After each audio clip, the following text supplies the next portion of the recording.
DElEd first year Hindi के first unit के important notes हम इस वीडियो में डिस्कस करने वाले हैं, तो वीडियो आपको पूरा देखना है और चैनल पर नए हैं तो सब्सक्राइब कर लेना इसी तरह के और इन्फॉर्मेटिव वीडियोस के लिए। आपके फर्स्ट यूनिट का नाम है हिंदी भाषा, क्षेत्रीय एवं ऐतिहासिक विविधता। 5 नंबर का यूनिट है दोस्तों और इसके सभी इंपॉर्टेंट टॉपिक्स को हम जानेंगे। तो पहला इंपॉर्टेंट टॉपिक देखिए, यहाँ पर हिंदी का शाब्दिक अर्थ के बारे में जानते हैं। तो हिंदी एक फारसी शब्द है जिसका अर्थ है हिंद या भारत से संबंध रखने वाला। यह शब्द सिंध से बना है, जो कि दोस्तों सिंधु नदी के आसपास के दक्षिणी क्षेत्र को सिंध कहा जाता है। और उसके बाद में व्यापार के लिए ईरानी लोगों का भारत आना जाना हुआ और ईरानी में है को से बोले जाने के कारण वहाँ के यात्री सिंधु को हिंदू तथा सिंध को हिंद बोलने लगे, है ना। और उसके बाद में यह शब्द पूरे देश के लिए काम आया और भारत देश हिंद या हिंदुस्तान कहलाया। हिंदी की प्रमुख भाषा हिंदवी या हिंदी कहलाई, ये आपको ध्यान रखना है। उसके बाद में उद्गम की बात करते हैं तो हिंदी भाषा का मूल वैदिक संस्कृत में मिलता है। इसका विकास वैदिक काल से होता आ रहा है। हिंदी भाषा के मूल रूप का संबंध यूरोप एशिया चक्र के साथ माना जाता है। इस भाषा का संबंध यूरोप एशिया चक्र के साथ साथ माना जाता है कि आर्य जाति के लोग जिस स्थान पर रहते थे, जिस भाषा का प्रयोग करते थे, वही भाषा वैज्ञानिकों ने 2 वर्गों में विभाजित की है। तो आइए उन दोनों वर्गों को जानते हैं। तो पहला वर्ग है यहाँ पर केंटुम वर्ग और दूसरा है शतम वर्ग, और इन दोनों के बारे में जानते हैं। तो यहाँ पर देखिए, पहले जानते हैं केंटुम वर्ग में देखिए यूरोप की भाषाएं इस वर्ग में शामिल है। अंग्रेजी, यूनानी, फ्रेंच इत्यादि यहाँ पर है। और शतम वर्ग में इसमें भाषा और ईरानी की भाषा का संबंध है। और इसके बाद में दोस्तों आगे बढ़ते हैं। अगला आपके है भाषा का विकास किस तरह से है। तो पहले जानेंगे प्राचीन काल में किस तरह से विकास हुआ। तो प्राचीन आर्य भाषा का प्राचीनतम रूप ऋग्वेद में आपको मिलता है। विद्वान इसी भाषा को वैदिक भाषा कहते हैं और ऐसा माना जाता है कि यह एक समय में जनसाधारण की भाषा रही होगी। वेद, उपनिषद, ब्राह्मण ग्रंथ में वैदिक संस्कृत का दर्शन हमें मिलता है। ये आपको इतना ध्यान रखना है। और इसके बाद में मध्यकाल आया और इस काल में प्राकृतिक भाषा का उपयोग हमें मिलता है। प्राकृत भाषाओं में शोरसेनी प्राकृत, मागधी प्राकृत, अर्ध मागधी प्राकृत का महत्व रहा है और उपभ्रंश का विकास ही हिंदी के विकास का तीसरा चरण यहाँ पर रहा है। और उसके बाद में दोस्तों आपके आधुनिक काल आया और आधुनिक काल में अपभ्रंश भाषाओं के प्रयोग से लेकर के आज तक के काल को हिंदी के विकास का आधुनिक काल माना जाता है। यह समय 1000 ईस्वी से आज तक का है। शोरसेनी अपभ्रंश की मध्य बोलियां भोजपुरी व खड़ी बोली है। इन्हीं बोलियों ने हिंदी के आधुनिक रूप को निखारा है और संवारा है।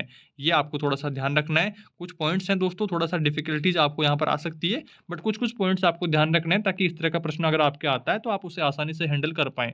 आगे बढ़ते हैं। इसके बाद में दोस्तों 1000 ईस्वी से 1500 ईस्वी तक हिंदी किस तरह से रहा, हिंदी का विकास। तो यहाँ पर देखते हैं पृथ्वीराज रासो, विश्वदेव रासो, कुमार रासो आदि काव्य की रचना हुई व इसमें आधुनिक हिंदी का प्रयोग किया गया। ये आपको ध्यान रखना है। इसके बाद में अगला है 1500 ईस्वी से 1800 ईस्वी तक।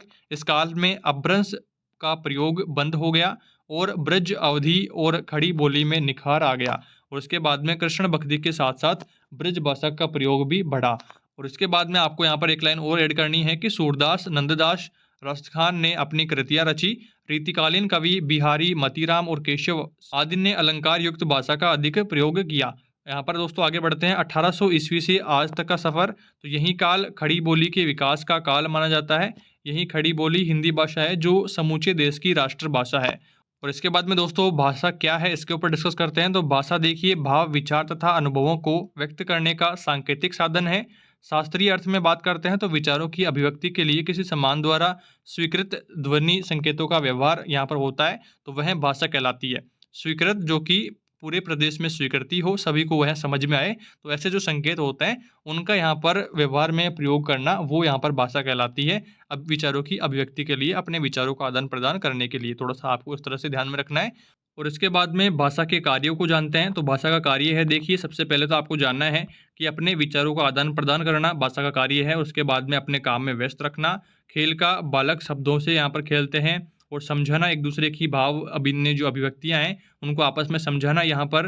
और उसके बाद में कन्वर्जेशन करना, तो जीवन को बनाना, ये भी भाषा का कार्य रहता है। तो ये कुछ कार्य आपको ध्यान रखना है। उसके बाद में आगे बढ़ते हैं, भाषा की विशेषताओं को जानते हैं। तो भाषा की विशेषता देखिए विचारों एवं भावों को स्थानांतरित करती है। मानव इससे पीढ़ी दर पीढ़ी जुड़ता रहता है, अपने विचारों को आपस में साझा करता रहता है। उसके बाद में देखिए अगला थर्ड नंबर है, ज्ञान संचरण व प्रसारण करता रहता है और समायोजन शक्ति का विकास होता रहता है, वातावरण में अनुकूलन बना रहता है, पांचों पॉइंट। और छठा पॉइंट है, भाषा ध्वनि के माध्यम से मूर्त रूप ले लेती है।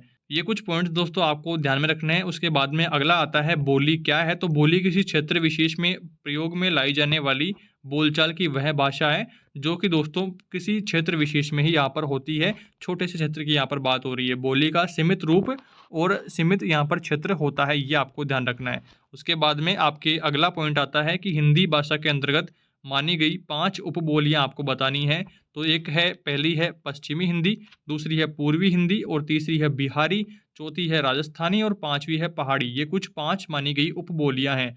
और पहले बात करते हैं पश्चिमी हिंदी की। तो यहाँ पर दोस्तों खड़ी बोली आती है, इसमें हरियाणवी और ब्रज भाषा, ये 3 भाषाएं इसमें आती है। और पूर्वी हिंदी में आती है अर्धमागधी, सोरसेनी और इसका विकास यहाँ पर सोरसेन से जो कि इसका विकास हुआ है। और बिहारी में आती है मागधी, अपभ्रंश से विकसित यहाँ पर आती है। और राजस्थानी और पहाड़ी, ये कुछ 5 उपबोलियां यहाँ पर आती हैं। इसके बाद में दोस्तों आगे बढ़ते हैं। अगला आपको राजस्थान की प्रमुख बोलियों के बारे में ध्यान रखना है।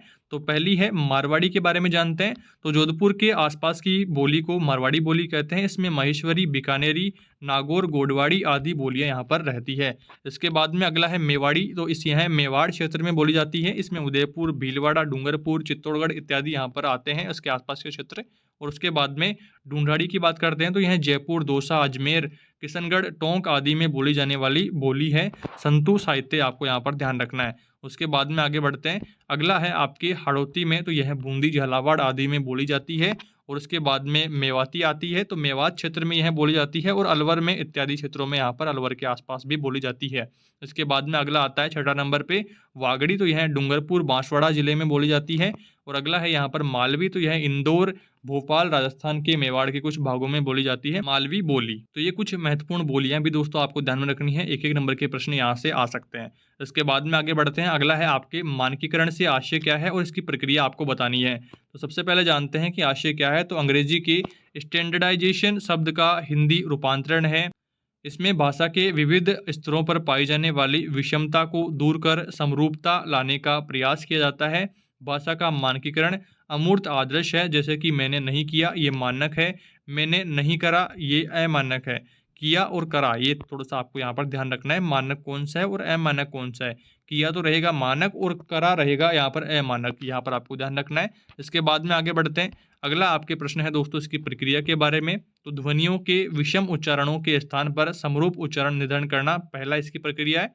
दूसरी है वर्तनी के नियमों को स्पष्ट करके एक ही रीति की मान्यता यहाँ पर निकालना। और तीसरा पॉइंट है वाक्य स्तर पर विविधता के व्यवहार को निषेध करना। और उसके बाद में इस प्रकार से हम कह सकते हैं कि हजारी प्रसाद द्विवेदी, महावीर प्रसाद द्विवेदी आदि ने हिंदी के मानक रूप को विकसित किया है। ये कुछ पॉइंट्स आपको दोस्तों हिंदी के प्रथम यूनिट में आपको ध्यान में रखने हैं। इस तरह से दोस्तों आप इस यूनिट में 5 नंबर अपने पक्के कर पाओगे। और यहाँ से दोस्तों कुछ पॉइंट्स ऐसे हैं जिनको हम आगे के यूनिट्स में डिस्कस करेंगे। आपको यहाँ से ठीक वो समझ में नहीं आएंगे, तो आगे के पॉइंट्स में थोड़ा सा उनके बारे में डिटेल में दिया हुआ है, तो वहाँ पर हम उनको डिस्कस कर लेंगे। तो आपको कंटिन्यू सारी सीरीज देखनी है, जिसे दोस्तों आप प्लेलिस्ट से जाकर के देख पाएंगे। प्लेलिस्ट का लिंक आपको डिस्क्रिप्शन में दिया हुआ है। यूनिट वाइज आप सारे वीडियोस वहाँ पर देख पाएंगे। वीडियो अगर पसंद आया है तो लाइक जरूर करें, चैनल पर नए हैं तो सब्सक्राइब भी कर लें और अपने दोस्तों में भी वीडियो को शेयर करें ताकि उनकी भी पढ़ाई में हेल्प हो सके।